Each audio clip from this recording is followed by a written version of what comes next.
अपने पसंदीदा शो के फुल एपिसोड देखने के लिए अभी डाउनलोड करें दंगल प्ले ऐप।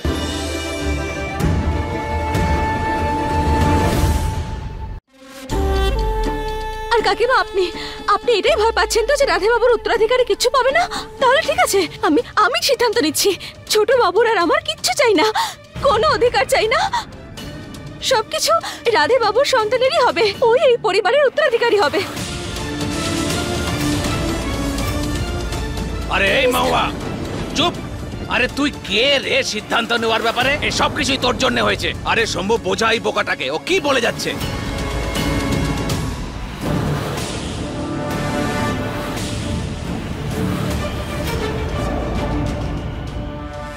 মোহ একদম ঠিক কথা বলছে বাবা। আজ থেকে আর এই মুহূর্ত থেকে আমি এই বাড়ির উত্তরাধিকারী নই।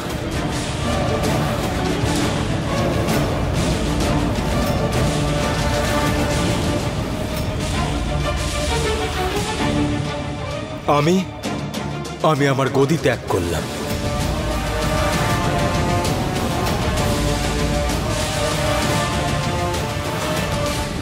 অধিকার ছাড়বি? আরে এভাবে কি করে ছেড়ে দিবি তুই? এই বাড়ির সব থেকে বড় তুই, উত্তরাধিকারী ছিলিস আর থাকবিও, বুঝেছিস?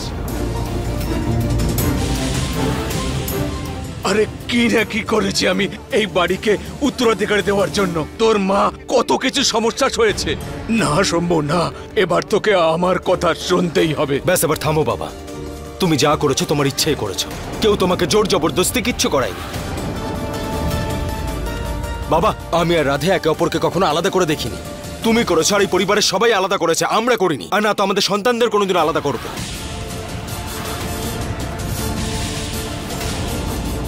আমি সিদ্ধান্ত নিয়ে নিয়েছি বাবা, এই বাড়ির উত্তরাধিকারী আমার ভাই রাধের সন্তানই হবে। এটাই আমার শেষ সিদ্ধান্ত।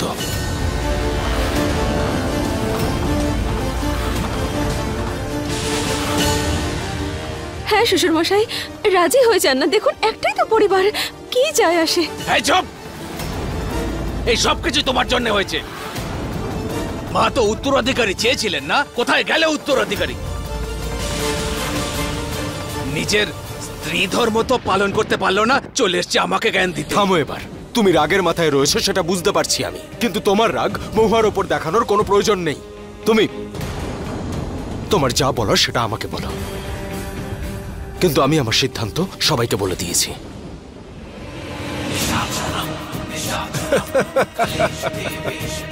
বাড়িতে সাপ পুষছিলে দাদা, তুমি মারলো তো ছোবল। হ্যাঁ, আমি তো আগেই বলেছিলাম যে ভাইপোর মধ্যে সেই ব্যাপারটা নেই যে এই বিষয়ে প্রতিপত্তি সামলাতে পারবে। তুমি তো মানোইনি। এই ব্যাস রমেশ, তোমার এই মন্তব্যের কোনো প্রয়োজন নেই। তুমি সুযোগ পেলেই আমাকে কথা শোনাবে, আর আমি যখন সুযোগ পাবো তখন চুপ করে থাকবো। হ্যাঁ, অনেক হয়েছে, দুজনে চুপ কর। আনন্দের এই দিনে তোরা দুজন যদি এইভাবে ঝগড়া করিস তাহলে গুলি করে মাথার খুলি উড়িয়ে দেব। সারাক্ষণ নাটক চলছে বাড়িতে। চলো মহুয়া। চলো বৌমা। এই তো সবে শুরু দাদা, এবার শুধু দেখতে থাকো। শম্ভুর যা কিছু আছে সব আমার নাতির হবে। আমি নত হয়েছি ঠিকই, কিন্তু হারিনি আমি রমেশ। এসব কিছু হতে দেব না আমি, বুঝলে?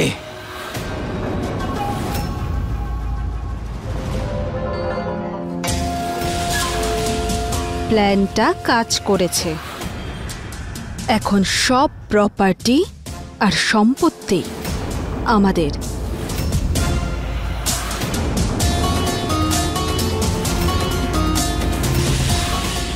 টাকা, প্রপার্টি, গয়না এইসব তো আমি নিয়েই নেব, কিন্তু আমার আসল হিরে শম্ভু বাবু, ওনাকেও আমাকে কেড়ে নিতে হবে।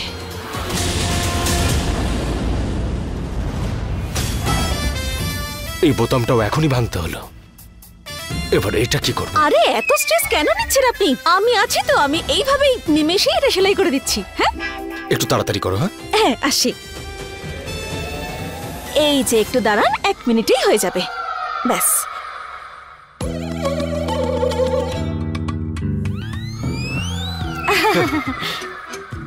করছি তো, বাস হয়ে গেছে হয়ে গেছে। তুমি পারো তো? হ্যাঁ, এক্ষুনি করে দিচ্ছি, দেখুন। মহু, আমি একটা কাজ করি, বরং অন্য একটা শার্ট পরে নি। আরে না না, আরেকটা কেন, আমি আছি তো। বাস 1 মিনিট ধৈর্য ধরুন না, এক্ষুনি করে দিচ্ছি। 1 মিনিট। এটা আমি কালো রঙের শার্ট পরে রয়েছে, আর তুমি এই লাল সুতো কেন নিয়ে এসছো? দাঁড়াও। আরে কালো শার্ট পরেছেন তো লাল কেন দেব? এই নাও, তাড়াতাড়ি করো। আসলে আমি দেখছিলাম এই ছুঁচটা ঠিক মতো কাজ করে কিনা। খুব ভালো কাজ করে। তোমার দ্বারা হবে তো আদেও? হ্যাঁ, হয়ে গেছে। যাক, হয়েছে। হয়ে গেছে, দেখি।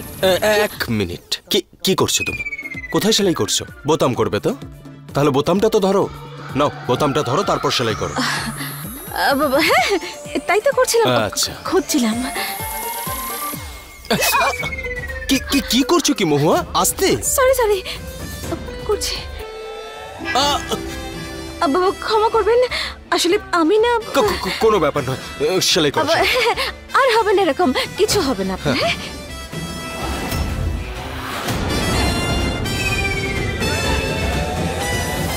মহুয়া, যদি এরকমই করতে থাকো না, তাহলে আমাকে ডাক্তারের কাছে যেতে হবে সেলাই করার জন্য। বোতাম তো পরে সেলাই করব। দেখুন, আমি কি করব? আমাকে তো এসব কিছু শেখানোই হয়নি। আমার বাবা তো শুধু আমাকে লেখাপড়া করতেই শিখিয়েছে, তাই এসব সেলাই টেলাই আর ঘরের কাজ বাজ এসব কিছু। আরে তাহলে আমাকে সেটা বলতে পারতে, এতে লজ্জা পাওয়ার কি আছে? আমি শিখিয়ে দিচ্ছি তোমায়, দাঁড়াও।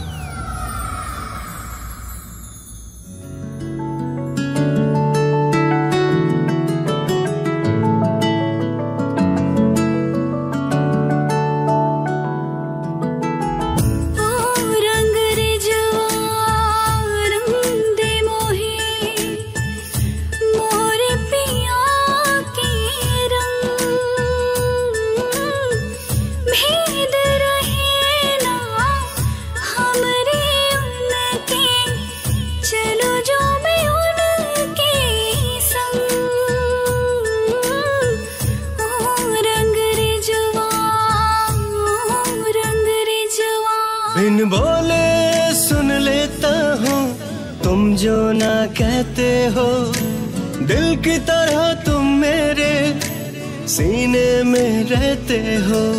ये दुआ है हो ना जुदा हम किसी भी मोड़ पर, कर वादा जाओगे ना यार मुझको छोड़कर। तुझसे ही सांस आती है, जीने के लिए तू काफी है। जीने के लिए तू काफी है।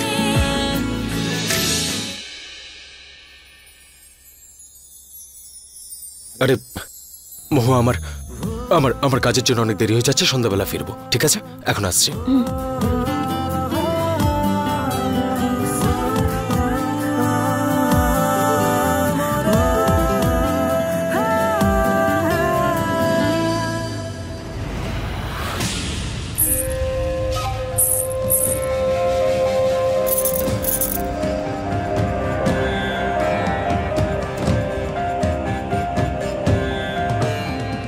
এবার মহা আবার নতুন কোনো নাটক শুরু করেছে। এটা আবার কি? হ্যাঁ,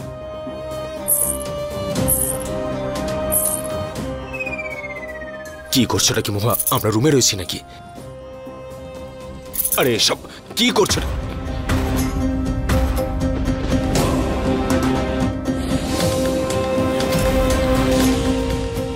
আপনি কে? আর আপনি আমার বাড়িতে কি করছেন?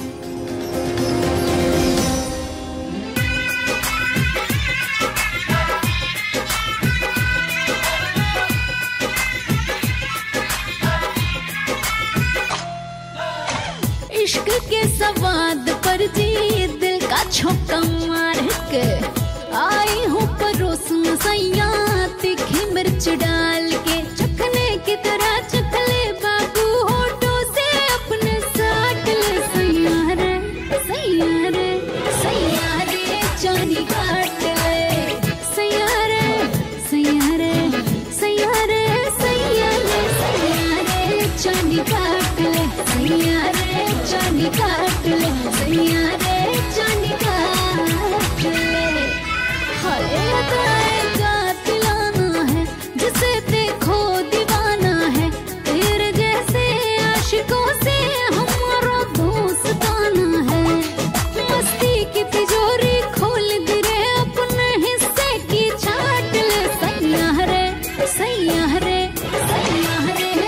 चांदी काट ले सैया रे सैया रे सैया रे चांदी काट ले सैया रे सैया रे सैया रे सैया रे सैया रे चांदी काट ले सैया रे चांदी काट ले सैया रे चांदी काट ले।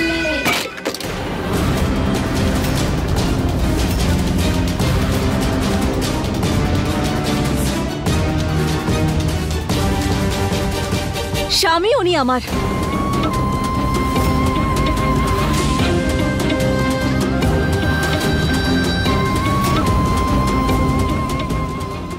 আচরণটা একটু ঠিক করো। আর আপনি ওকে এখানে কেন এনেছেন? ওর জায়গা তো রাসবিলাসী, তাই না? প্রথম ব্যাপার হলো এইটা যে ওকে আমি ডেকে আনিনি, এখন এসেই যখন পড়েছে তখন স্বাগত। আর দ্বিতীয় কথা হলো যে যদি ওকে আমি এখানে ডেকে আনতাম তাহলে তোর পারমিশন নিশ্চয়ই নিতাম না। এই মেয়ে, কে তুই? আর কে তোকে ডেকেছে এখানে? আমি ডেকে এনেছি একে এখানে মা।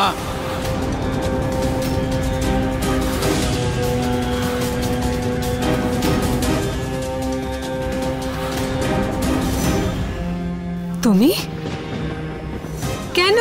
কারণ আমার কথা তো এখানে কেউ শুনছেই না, তো এই সমস্যার সমাধান করার জন্য আমি এই নথ খোলা মেয়েটাকে এখানে এনেছি। কেন ডেকেছিস? আরে শম্ভুর বউ তো উত্তরাধিকারী দিতে পারলো না, তো যেভাবে 25 বছর আগে নথ খোলা মেয়ে এসেছিল উত্তরাধিকারী দেওয়ার জন্য, সেভাবেই এ এসেছে।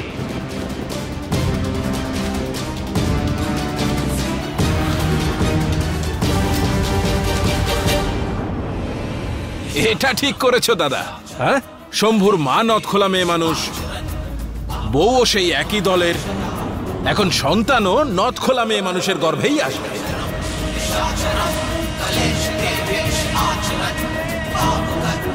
আরে তুমি নিজের বংশের উত্তরাধিকারী খুঁজছো নাকি নথখোলা মেয়ে মানুষের বংশধর খুঁজছো? তোমার কাছে জিজ্ঞাসা করিনি আমি, চুপ করো তুমি। না, আমি এটা হতে দেব না। যে যন্ত্রণা এতগুলো বছর ধরে আমি সহ্য করেছি, সে যন্ত্রণা আমি মহুয়াকে পেতে দেব না। এমনটা হতে দেব না আমি। চলো আমার সঙ্গে, চলো। বোকার মতো কাজ করো না, আমাকে এটা করতেই হবে। বোকামি তো তুমি করছো। ওই সময় আমি কিচ্ছু বলতে পারিনি, কিন্তু এইবার আমি তোমাকে আটকাবো। চলো মহুয়া।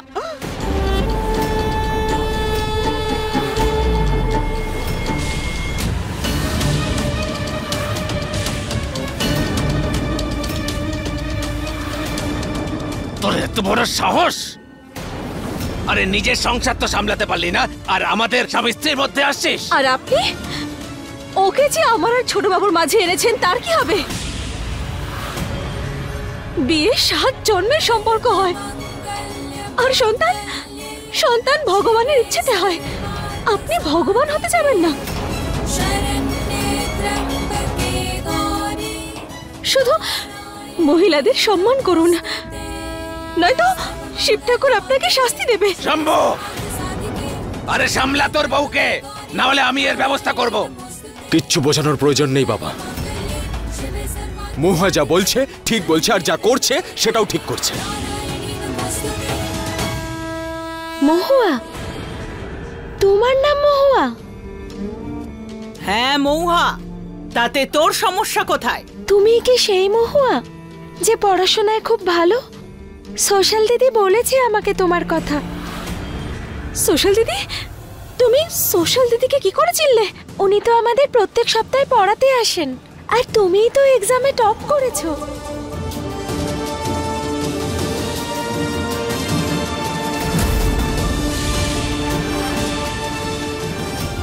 তুমি? সত্যি? আমি টপ করেছি পরীক্ষায়। আজই তো রেজাল্ট বেরিয়েছে, আর দিদি তোমার সাথে দেখা করতেও আসবে। সত্যি?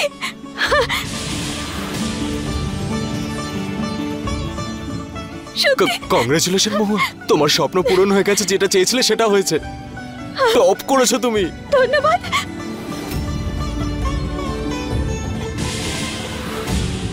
ক্ষমা করবেন ছোট বাবু, রোজগারের জন্য এসব করতে হয়। মহুয়াকে আর আপনাকে একসাথে দেখে খুব ভালো লাগলো। ও একদম সঠিক জীবন সাথী পেয়েছে।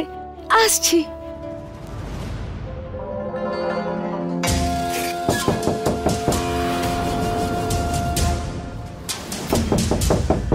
কোথায় গেল বাড়ির সবকটা লোক?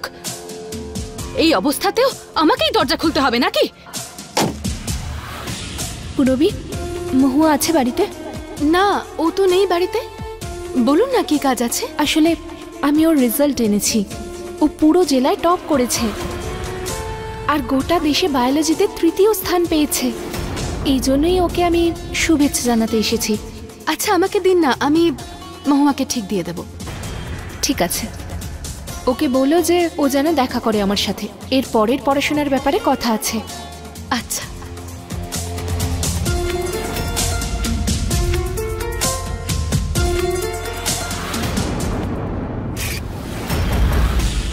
ছোট বাবু, আমি টপ করেছি। আমার বিশ্বাসই হচ্ছে না আমি পরীক্ষা টপ করেছি। শাশুড়ি মা, আমি পরীক্ষা টপ করেছি। আমি টপ করেছি। শ্বশুর মশাই, বুঝতে পেরেছেন তো আপনি? মহিলারা কেবল সন্তান জন্মই দেয় না, ওদেরও স্বপ্ন থাকে। শাশুড়ি মা, আমাকে আশীর্বাদ করুন। আমার না ছোটবেলা থেকে স্বপ্ন ছিল ডাক্তার হওয়ার, আর এবার আমি ডাক্তারি পড়ে আমার বাবার চিকিৎসা করতে পারবো। বড় মা, আমি টপ করেছি। আর এবার আমি গ্রামে নতুন হাসপাতাল বানাবো। সবাই সেখানে বিনামূল্যে চিকিৎসা পাবে। কাকিমা, আপনার নেশা করাও ছাড়িয়ে দেবো আমি। হ্যাঁ। আরে ব্যাস,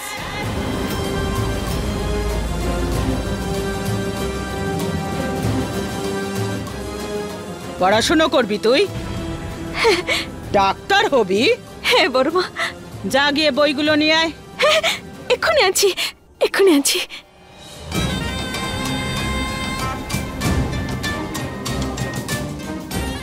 বড় মা, বই।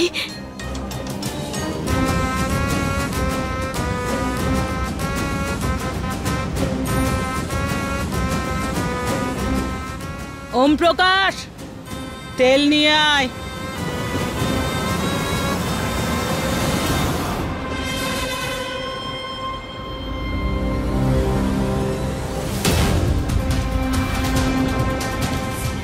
ঠাকুমা, ঠাকুমা, বড় মা, ঠাকুমা, তুমি এসব কি করছো?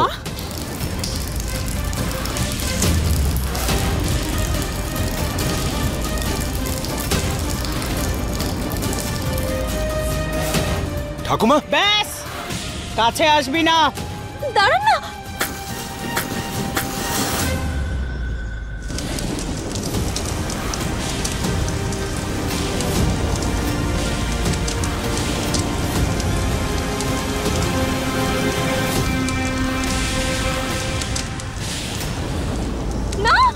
আরে দূরে এসো। কি করছো?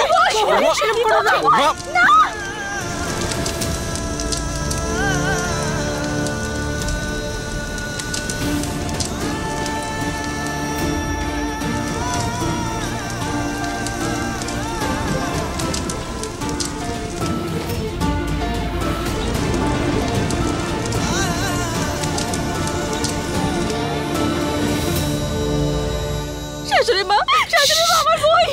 না, আমার বই। ঠাকুমা, এসব কি? কেন করলে তুমি এইসব? পদ্মা, ভুট্টা নিয়ে আয়। হ্যাঁ মা। ঠাকুমা, এসব কি করলে তুমি? ব্যাস, আগুনে শেক। মা, এসব কি? আমাদের পরিবারের বৌমারা বাইরে গিয়ে অন্য পুরুষদের সাথে কাজ করে না। তাদের কাজই হলো বংশধরের জন্ম দেওয়া আর নিজের স্বামীকে সুখে রাখা। টাকা রোজগারের জন্য আমার নাতি শম্ভুই যথেষ্ট। ঠাকুমা, তুমি এসব কি বলছো? আর আমি যা বলে দিলাম তার নড়চড় হবে না। আর বুঝিয়ে দে তোর বউকে, ওর কাজ হলো পরিবারকে বেঁধে রাখা। যেদিন থেকে এসেছে পরিবারের মধ্যে ঝগড়াই হচ্ছে। কিন্তু মা এইভাবে ভুট্টা খাওয়ার জন্যই শুধু সবার মুখ খুলবে।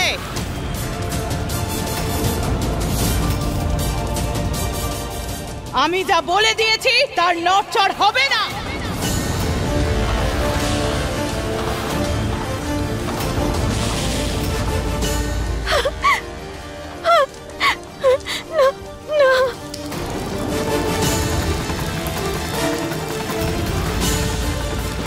এটা ঠিক করলে না তুমি।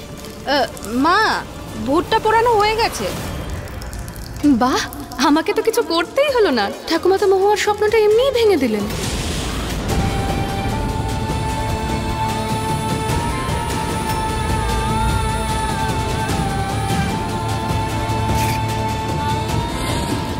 আমার পরিবারের বৌমারা বাইরে গিয়ে অন্য পুরুষদের সাথে কাজ করে না। তার কাজ হলো বংশধরের জন্ম দেওয়া। এই দেখ কি এনেছি। আরে মা, তুই যা, পড়াশুনো কর। বাবা, তোমার কথা খুব মনে পড়ছে আমার। খুবই একা লাগছে আমার নিজেকে। আমার সব চেষ্টা ব্যর্থ হচ্ছে। তুমি তাড়াতাড়ি আমার কাছে চলে এসো। তুমি খুব তাড়াতাড়ি সুস্থ হয়ে ওঠো। আমার তোমাকে খুব প্রয়োজন। কি করছেন আপনি?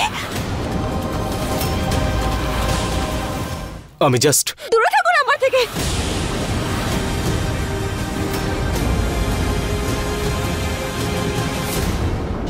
फुल एपिसोड देखने के लिए अभी डाउनलोड करें दंगल प्ले ऐप।